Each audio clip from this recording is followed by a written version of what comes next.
Welcome children to the social science class. In our previous class, we have learned about how the Britishers entered the India and they started the business with India. So here we are going to talk about how the starting of British rule in India. As we all know that they started as a trader and finally they started ruling a country. So now let us talk about how they started. But before that, who permitted them to have the business in India or to start the trade in India? It was Jahangir who permitted them to start their trades, and that was in Mumbai as well as in Chennai. And even to the French East India Company, Jahangir allotted or permitted them to start their business at the Chandanagar in Bengal as well as in Puducherry, that is, okay. And now let us see after that how they started to rule in India, because they have defeated the French. They started with the trading, as I discuss right now with you. So here the British were ambitious and wanted to rule India as well as to control the Bengal. Yes, and there the Nawab of Bengal. Who was Nawab of Bengal? Siraj-ud-Daulah. Siraj-ud-Daulah was the Nawab of Bengal, and Britishers, they started establishing their factory in Bengal. So as a result, they established a factory in Bengal and they started forming an army. What is important? Which factor is important to control any country or capital? Army. If the army is strong and if the army is with all the latest arms and ammunition, it becomes easy for the country to control or to protect their country. So Britishers started organizing their army, or they started forming their army. But the Nawab of Bengal, Siraj-ud-Daulah, asked them to remove their army from the Bengal. So as a result, they refused to take away their army or to remove the army. So as a result, on 23rd June 1757, on which day? 23rd June 1757, Battle of Plassey took place. So Britishers invited for the battle instead of removing their army from the Bengal. He invited Siraj-ud-Daulah to have a battle. So Battle of Plassey took place, and it was under the first British Governor General, who was Robert Clive. So Robert Clive was the leader, or we can say under the leadership of Robert Clive, the Battle of Plassey took place in 1757 on 23rd June. And on this day, the Nawab of Bengal, Siraj-ud-Daulah, was defeated, and finally the Bengal was in the hands of Robert Clive or the Britishers. So this way the Britishers started controlling India. After that, in 1764, the Battle of Buxar, it took place on 22nd October 1764. The Battle of Buxar. Where is Buxar? Buxar is in Bihar. And this Battle of Buxar, here it was the fight which again took place between the Britishers and the Indian, where the Mir Qasim and the Zafar, they all fight with the Britishers, but unfortunately they have lost the battle and again the Britishers won. So, from 1764 to 1857, the number of battles took place between the Britishers and the Indian rulers. As I told you, that all these battles which took place where the Indian rulers were trying to save the country so that the Britishers should not rule their country. But in all the battles, we Indians were defeated by the Britishers. And the victory in the battle made the British East India Company the ruler of Bengal and the Bihar also. Thereafter, they did not look back.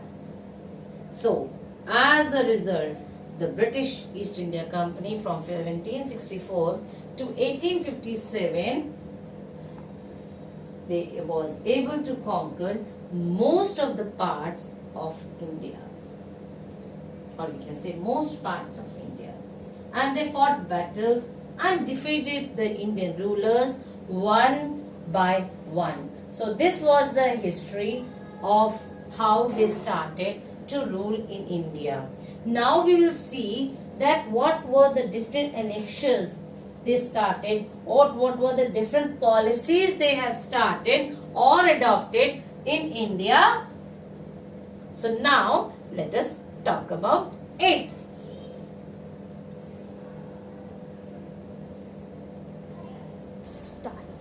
So children, as I told you now, that we are going to start with the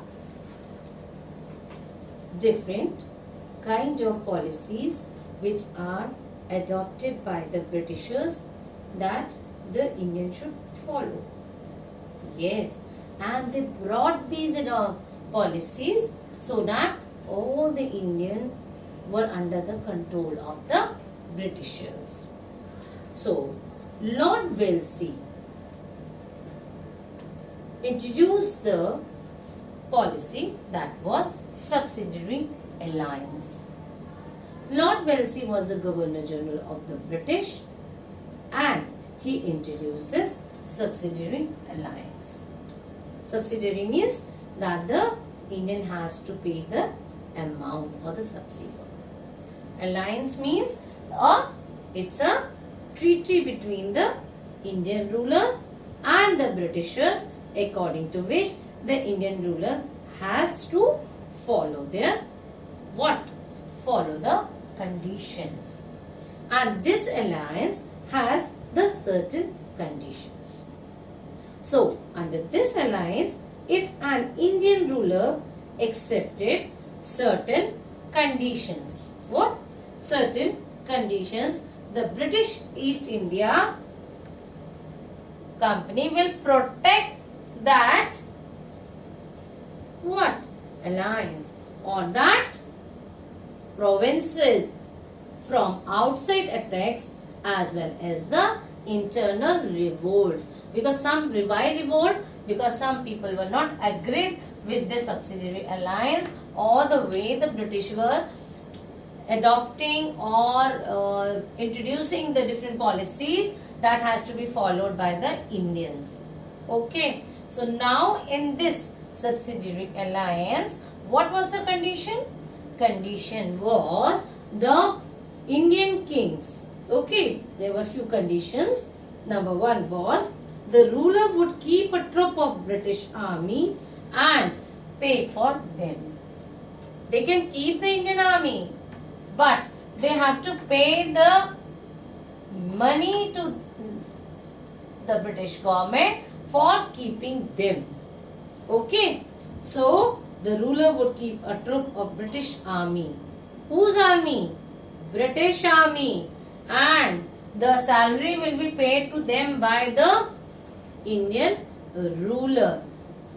Number two, he would not enter into an alliance with the others without the permission of the British. That means if they want to be with other or they want to come to other, they cannot do it on their own. Everything, for every deed, they have to take the permission from the colonial rule or from the Britishers. Then only they all can work. Then slowly, when they understood that, oh my God, what happened? It's a big mistake that we have signed the subsidiary alliance by the Indian rulers, and now they want to get rid of this subsidiary alliance. So as a result, now the revolt started slowly in the country or by the Indian rulers. Now, the number 2 policy on which the Britishers were strict, that was doctrine of lapse. That was doctrine of lapse. So, in this doctrine of lapse, who introduced this policy? Lord Dalhousie. Lord Dalhousie introduced this doctrine of lapse. Now let us see what actually this Lord Dalhousie wants. Lord Dalhousie enabled the British to take control of any state if its ruler died without leaving a natural heir. It means if any of the British Indian ruler do not have the son or the daughter, okay, who takes the throne after the death of the king? His son. Yes, you have seen in Mahabharata, Ramayana also. Yeah, it is a culture that if the kings die, then the son of the king takes the care of his empire. So as a result, who takes the crown? The son of the king takes the his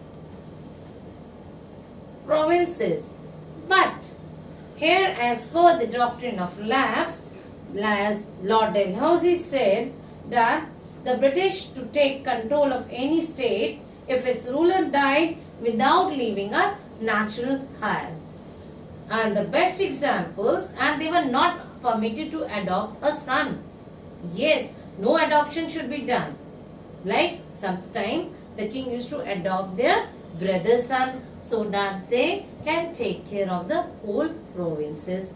But here, some states or some cities some provinces like the Jhansi, Nagpur and Satara were annexed under the doctrine of lapse. So all these countries, Jhansi, Satara and Nagpur were under the annex. So now children, from here, when these two policies were introduced by the Britishers, now the Indian understand. Now they wake up that now the time has come. The India should start his revolt. So now in the next session, I will talk about what? About the revolt of the 1857. So till then, goodbye and have a nice day.